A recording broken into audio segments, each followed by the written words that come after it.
হারা জিতাটা নিয়ে আমি অত কনসার্ন না। কোচ ক্যাপ্টেন কে হবে এটা বোর্ডের ডিসিশন, এটাতে কারো ইন্ডিভিজুয়ালি পছন্দ হলো কি হলো না কিছু যায় আসে না। ব্রেকটা তার দরকার, এই ব্যাপারে তো আমরা সিদ্ধান্ত নিয়েছি, সেই জন্যই তো অলরেডি তাকে একটা ব্রেকে পাঠানো হয়েছে। শরীফুলের একটা ব্রেক দেওয়া দরকার, এটা কিন্তু আমরা ওডিআই থেকে বলছি, পারছি না তো। আমরা একটা টেস্ট ম্যাচ দেখলাম আর কি, যেটা হলো সিলেটে, মানে বাংলাদেশের ব্যাটার বা অনেকের কাছে আসলে অনেক দিন ধরে খেলছে টেস্ট, 7-8 বছর ধরে, তারপর এরকম একটা পারফরমেন্স দেখার পরে আপনার কাছে কে কেমন লাগবে? সবার কাছে যেমন লেগেছে আমার কাছে তেমনই, এটা ভালো লাগার কোনো কারণ নাই। ডেফিনেটলি আসলে এখানটায় কয়েকটা ব্যাপার আছে। আমি এটা আমার মতামতটা বলতে পারি। প্রথম কথা হচ্ছে, এখানে একটা জিনিস মনে রাখতে হবে যে হারা জিতাটা নিয়ে আমি অত কনসার্ন না। কারণ আপনারা অন্যান্য দেশের অবস্থা যখন দেখবেন, যে দেশের দিকে হঠাৎ করে যখন নাকি তাদের একটা এক্সপিরিয়েন্স প্লেয়াররা চলে যায়, নতুন একটা টিম আসে, তারা 4-5 বছর স্ট্রাগল করে। সেই দিক দিয়ে আমি বলবো এখন পর্যন্ত আমাদের দল ওই রকম খারাপ অবস্থা হয় নাই যতটা খারাপ অন্যান্য দেশের হয়েছে। মানে আমি আর নাম বলছি না, এক এক করে আপনাদেরকে স্পেসিফিক বলে দিতে পারি, বাট আমাদেরটা এত খারাপ না। This is number 1। সেদিক দিয়ে একটা মোটামুটি ভালো আছে। একটা হচ্ছে তামিম, সাকিব, মুশফিক, রিয়াদের মতো প্লেয়াররা নাই, ওরা এই প্রথম এরকম একটা খেলা খেলতে যাচ্ছে যেখানে কেউ নাই। দ্বিতীয়ত আপনারা আরেকটা জিনিস খেয়াল করবেন, উইকেটটা টোটালি একটা অন্য ধরনের উইকেটে আমরা এখন খেলাচ্ছি। এটাতে করে আমরা যারা নাকি খেলছে তাদের জন্য তো একটা নতুন অভিজ্ঞতা, একেবারে জিনিসটাকে বাদ দেওয়া যাবে না। এইটাও আমাদের একটা নতুন নেক্সট পদক্ষেপ বা নেক্সট স্টেপে যাওয়ার জন্য যা যা করণীয় সেই পদ্ধতিতে আমরা করছি। সো এই দিক দিয়ে আমি বলবো হারা জিতাটা ইম্পর্টেন্ট না। কি হয়েছে সেটা নিয়ে আমি একেবারেই চিন্তিত না। এটা যে একেবারেই আনএক্সপেক্টেড ছিল তাও না, যে টেস্টে আমরা, হ্যাঁ আপনারা যদি বলেন T20-তে হারলাম কেন সেটা বলতে পারি, হ্যাঁ সেটার মনে দুঃখ হচ্ছে, এটা হারা উচিত হয়নি। আপনারা যদি বলেন ওডিআইতে 3-0-তে জিতলাম না কেন, সেটা নিয়ে আক্ষেপ আছে, ওই ম্যাচটা জিতবো না কেন। বাট টেস্টে শ্রীলঙ্কার সাথে জিতবই এরকম কোনো চিন্তা, মানে ওই রকম কনফিডেন্স কিন্তু যে ছিল এটা বলা ঠিক হবে না, এটা আসলে ছিল না। This is number 1। The problem হচ্ছে এখানে হারাটা নিয়ে না, প্রবলেম হচ্ছে যেভাবে তারা খেলেছে, তাদের যেই মাইন্ডসেট, অ্যাটিটিউড, শর্ট সিলেকশন, এটা জঘন্য, বিচ্ছিরি ছিল দেখতে। মনে হয়েছে আইদার তারা খেলতে চায় না এই ফরম্যাটটা, অথবা অন্য কোনো সমস্যা। সো এইটা নিয়ে উই আর হার্ট। হারা জিতা নিয়ে একেবারেই চিন্তিত না, কিন্তু এই ধরনের শর্ট সিলেকশন, এই ধরনের মাইন্ডসেট, এটা টেস্টে যায় না। এবং এরা কেউ বাচ্চা ছেলে না যে হঠাৎ করে আজকে ওদেরকে মাঠে নামিয়ে দেওয়া হয়েছে, এই জিনিসটা বলে দিতে হবে। তারা প্রত্যেকে জানে। দ্যাট ইজ হোয়াট আমাদের মনটা খারাপ হয়েছে, এবং সেটা নিয়ে কথা বলবো, সেই জন্য আজকে সবার সাথে বসছি, এখানে আসছি। জি বলেন ভাই, আরেকটা বিষয়, আপনি যেহেতু মাইন্ডসেট নিয়ে বলছেন এবং যেভাবে তারা আউট হয়েছে এবং দৃষ্টিকটু লেগেছে, ইন্ডিভিজুয়ালি যদি বলি লিটন দাসের কথা বলতে চাই। আমরা দেখেছি বিপিএল-এ, আমরা দেখেছি যে শান্ত একটা ফ্র্যাঞ্চাইজি লিগের হয়ে খেলেছে, দলের হয়ে খেলেছে, তাকে ক্যাপ্টেন দেওয়া হয় নাই। পুরো বিপিএল-এ তার পারফরমেন্স আমরা দেখেছি খুবই পোর ছিল। আবার ন্যাশনাল টিমে যখন ব্যাক হয়েছে সেঞ্চুরি করেছে। লিটনের ক্ষেত্রে আমরা দেখলাম যে যখন সাকিবের অ্যাবসেন্সে সে ক্যাপ্টেন ছিল, পরবর্তীতে আপনারা হয়তো শান্তকে 3 ফরম্যাটে ক্যাপ্টেন করলেন। এই ক্যাপ্টেন না থাকার কারণে কি লিটন দাসের খেলার উপর কোনো ইম্প্যাক্ট পড়ছে বলে আপনার মনে হয় কিনা? এই আবার আরেক প্রশ্ন।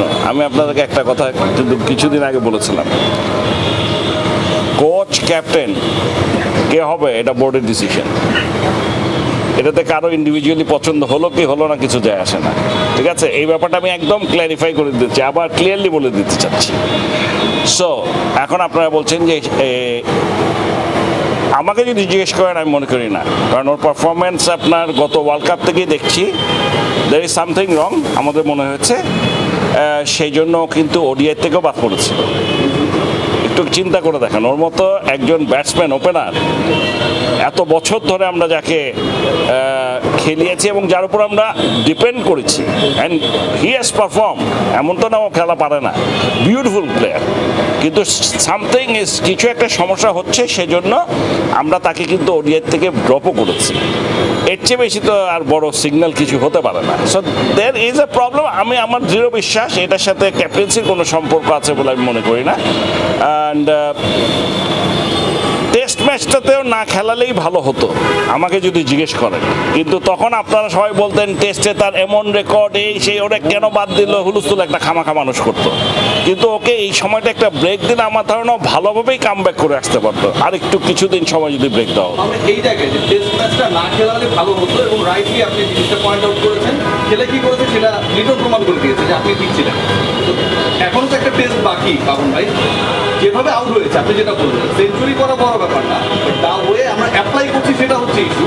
সেকেন্ড টেস্টে লিটনের ইস্যুতে আপনি আপনার প্রিভিয়াস মতামতটাকে বাস্তবায়ন করতে বা দেখতে চাইবেন কিনা, যে হি নিড আ ব্রেক?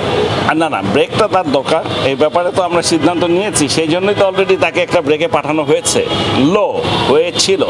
সমস্যা হচ্ছে ওর যে টেস্ট স্ট্যাটিস্টিক্স যেগুলো আছে, স্ট্যাটস যেগুলো আছে, ও টেস্টে 6 নম্বরে বা 5 নম্বরে এসে যেই রান করে গেছে, যে ভালো খেলেছে, সেইটাকে একেবারে ফেলে দেওয়ার মতো না।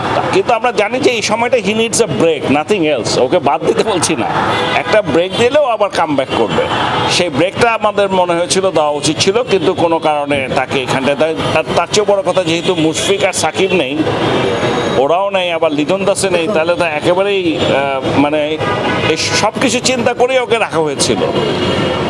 এখন বাকিটা সামনে দেখতে হবে, এই জন্য আসছি ওনাদের সাথে কথা বলবো। এখানে চিফ সিলেক্টরও আছে, কাজে কথা বলে দেখি কি ওনারা আলাপ আলোচনা করছে। ভাই, আমার একটা বিষয় জানা ছিল, সামনে আপনাদের এজিএম, সেখানে আসলে বিসিবির বার্ষিক যে বাজেটটা, এই বিষয়ে আলোচনা হবে, বাজেটটা কি রকম হতে যাচ্ছে সামনের বাজেট? কি জিনিস নিয়ে জানি না, এটা এখন বলতে পারবো না, বাট সেদিন এইটা এই মুহূর্তে আমি বলতে পারবো না, বাট যারা আছে তারা বলতে পারবে। এটা মানে লুকানোর জিনিস না তো, ইটস বললেই ওয়েবসাইটে দিয়ে দেবে, কোনো সমস্যা নেই, এটা জানতে পারবে। তপন ভাই, আপনি যেটা বলছিলেন যে আসলে শ্রীলঙ্কার সঙ্গে জিতবে, এটা আসলে কনফিডেন্টলি বলা যাচ্ছিল না, কারণ সাকিব তামিম এরা কেউই খেলেনি। আর 5 রেকর্ড এই নিউজিল্যান্ডের সঙ্গে কিন্তু আমরা এই মাঠে আবার এই সাকিব তামিমকে ছাড়াই জিতেছিলাম। আবার এই টেস্টে এসে দেখুন একেবারেই বিপরীত চিত্র, যেখানে কিনা ধনঞ্জয় ডি সিলভা বা কামিন্দু মেন্ডিস তারা মিলে 476 রান করেছে, বাংলাদেশ এই 22 জন মিলে, 22 জন ব্যাটার মিলেও 370 রান করলো। মানে সমস্যাটা কি আসলে মাইন্ডসেটে নাকি অন্য কোনোখানে সমস্যা আছে? মানে এত এলোপাতারি আউট হয়ে এত আমি সিম্পল জিনিস আপনাদেরকে বলি, এত স্পেসিফিক কারেক্ট উত্তর যে আমি দিতে পারবো তা না, আপনাদের এক্সপার্টদেরই জিজ্ঞেস করা উচিত। তারপর আমাকে যদি জিজ্ঞেস করেন, এইটাই তো টেস্ট ক্রিকেট, এই যে 5টা উইকেট ওদেরও পড়ে যাচ্ছে, আমাদেরও পড়ে যাচ্ছে, আমাদের পড়ে যাওয়ার পরে আমরা একেবারে শেষ হয়ে যাচ্ছি, আর ওদের পড়ে যাওয়ার পরে ওরা ঘুরে দাঁড়াচ্ছে, এটাই তো টেস্ট। এই যে মাইন্ডসেট, এই যে এত ঠান্ডা মাথায় খেলে গেল ওরা, একটা ইনিংস না, দুইটা ইনিংস, এটাই তো test. This is what we are missing. আমাদের লাগবে, ক্রিকেটটাকে হালকাভাবে নিচ্ছে না। এইটা বলা মুশকিল, কিন্তু আমি আপনাকে কয়েকটা প্লেয়ারের কথা বলতে পারি, যেমন মমিনুল তো হালকা করে নেয়, ঠিক আছে। ওপেনাররাও করার কথা না, তাইজুল, এদের করার কথা না, কারণ ওরা বেসিক্যালি টেস্টই খেলে। সমস্যাটা হচ্ছে যে টানা ওডিআই T20 খেলতে খেলতে, হ্যাঁ, এবং কন্টিনিউয়াস খেলে আসছে, এবং এখন আবার চলছে আমাদের প্রিমিয়ার লিগ, ডিপিএল, এইখানটাও সবাই কিন্তু একটা করে ক্লাব আছে। এই সব কিছু মিলিয়ে আমার মনে হয় মাইন্ডসেটটা ওদের ঠিকমতো প্রিপেয়ার ছিল না। আমাদের ক্রিকেটারদের সমস্যাটা কোথায়? সবাই টানা ওডিআই T20 খেলে, সবাই টানা ওডিআই T20 খেলার পর পারফর্মও করে, আমাদের কাহিনীটা কোথায় হয়? মানে আমরা কি খুব বেশি পারফর্ম করে ফেলতেছি, যে কারণে আমাদের সমস্যাটা হচ্ছে অন্যান্য দেশে, সব দেশের কথা বলবো না, বেশিরভাগ দেশেই আপনার এই স্কোয়াডগুলোতে আলাদা সেট অফ প্লেয়ার্স আছে কিছু। আমাদের যেমন শরীফুলের একটা ব্রেক দেওয়া দরকার, এইটা কিন্তু আমরা ওডিআই থেকে বলছি, পারছি না তো। এখন এইটা তো আমরা জানি পারছি না, কারণ আমাদের অন্যান্য প্লেয়ারগুলো ইনজুর্ড এই মুহূর্তে, সেই জন্য। সো অন্যান্য বেশিরভাগ দেশেই ওদের কিন্তু কিছু স্পেসিফিক কয়েকজন করে প্লেয়ার আছে যে ওরা টেস্টে খেলবে, এরা T20-তে খেলবে, ওরা ব্রেকটা পায়। আমাদের সমস্যাটা হচ্ছে যে আমাদের যাকেই আমরা যেই 11 জনই ঠিক করি না কেন বা 15 জন, এদেরকে আমরা সবগুলোতে রাখছি। এক্সেপশন দেখেন আপনি মমিনুল, তাইজুলকে দরকার হলে তো খেলাতেই পারি, কিন্তু ইচ্ছা করলে যে এই দুজন তো আমরা অন্তত, খালেদ, হ্যাঁ, জয়, না আমি বলছি আপনার আমাদের এবাদত থাকলে এবাদত হইতো। আমি বলছি যে এদেরকে একটু আলাদা করাতে যে এই সুবিধাটা হয়েছিল যে আমরা কয়েকটা প্লেয়ার পেয়েছি, কিন্তু আমাদের আরও অন্তত 2-3 জন দরকার। এতদিন মনে করেছিলাম যে আমাদের পেসে আর লাগবে না, এখন অনেক পেস বোলার হয়ে গেছে, এখন দেখছি না আরও 1-2টা দরকার। সো আমি বলছি যে এই দিক দিয়ে আমরা কিন্তু একটু পিছিয়ে আছি, এটাতে কোনো সন্দেহ নেই। কারণ আমরা আসলে কাউকে বাদ দেওয়ার মানে কোনো একটা ফরম্যাটে কাউকে না খেলালেই যে হুলস্থুলটা একটা আমরা মনে করি সে বাদ হয়ে গেল, এই মেন্টালিটি বা এই চিন্তা থেকে আমাদেরও বেরোয় আসতে হবে না, এটা বাদ না, তার রেস্টের জন্য তো তাকে মাঝে মধ্যে রেস্ট দিতে হবে, ড্রপ দিতে হবে, এটা বাদ পড়া না, এবং সেই জন্য অল্টারনেট একজনকে রেডিও করতে হবে এইভাবে। তবে আমার মনে হয় এখন যে পরিস্থিতিতে আমরা পড়েছি, এখন যেহেতু অপশন আগের চেয়ে অনেক বেশি, সেই সুযোগটা আমাদের আছে। আতিফ ভাই লাস্ট এটাই লাস্ট। বিগত 2-4 দিন আগে দেখলাম যাচ্ছে অ্যাড, মানে অ্যাডের ব্যাপারে আমি ঠিক দিনার বিভিন্ন প্লেয়াররা যে অ্যাড করে, আপনি একটা বোর্ড প্রেসিডেন্ট অ্যাডটাকে কীভাবে দেখেন? না, সেদিন আমাকে যেটা আমি আপনাদেরকে আরেকবার ক্লিয়ারিফাই করি, সেদিন আমাকে এই একটা নিয়ে জিজ্ঞেস করেছিল, আমি বলেছি আমি একটা দেখিনি। এখন একটু আমি ক্লিয়ারিফাই করে নিই, আমি বলেছি আমি একটা এখনও দেখিনি, তবে আমি শুনেছি একজন আমাকে বলেছে যে এরকম একটা অ্যাড হয়েছে। তো তখন সে বলেছিল এটা প্রশ্ন করেছিল অনেকগুলা, তো আমার আগে জানতে হবে, বোর্ডের সাথে বসতে হবে, দেখতে হবে আমাদের যে ওখানে লজে কি আছে না আছে, ওরা কি ভঙ্গ করেছে কি রয়েছে আমি জানি না, এগুলো দেখে তারপর যদি কোনো ভঙ্গ করে থাকে তাহলে বোর্ড তার সিদ্ধান্ত নেবে, ডিসিশন নেবে। This is number 1। নাম্বার 2, এমন কোনো অ্যাড বা কোনো নাটক কোনো কিছুই করা উচিত না যেটা নাকি কোনো একটা খেলোয়াড় অথবা ক্রিকেটে কে হাস্যস্কর কোনো কিছুতে পরিণত করতে পারে বা ছোট করতে পারে। দিস ওয়াজ মাই স্টেটমেন্ট, এখনো আমার একই কথা। মানে এটা তো হয়েছে from the point of view যে আমার একটা point of time যে স্কোয়াড মেম্বার সেই ব্যাপারে অ্যাডের মধ্যে হাউ টু টেক দিস। ওটাই তো বলিটা, এখন পারমিশন আছে কিনা দেখতে হবে। প্রথম কথা হচ্ছে ওই সময় করেছে কিনা, খেলার সময় নাকি 1 মাস আগে করে, আমি জানি না তো। মানে আপনার এই জিনিসগুলোর উত্তর এইভাবে দেওয়া যায় না। সো আমি বলছি এইটাই বলেছি যেটা আপনাদেরকে আজকে ওনাদের সাথে বসছি, ওনারা দেখবে যে যদি কোনো জায়গায় ব্যত্যয় হয়ে থাকে তাহলে ডেফিনেটলি বোর্ড উইল যা করার তাই করবে। রোজ লাস্ট শেষ করে দিন। হ্যাঁ, আপনারা কিছুদিন আগে পজিটিভ সিদ্ধান্ত নিয়েছেন, যেটা হলো ক্রিকেটারদের পেছনে বিনিয়োগটা বেড়েছে। আমি যেটা বলতে যাচ্ছি, আমরা কোনো ক্রিকেটারের বিরুদ্ধে না, মানে একটা প্রক্রিয়ার কথা বলতে যাচ্ছি।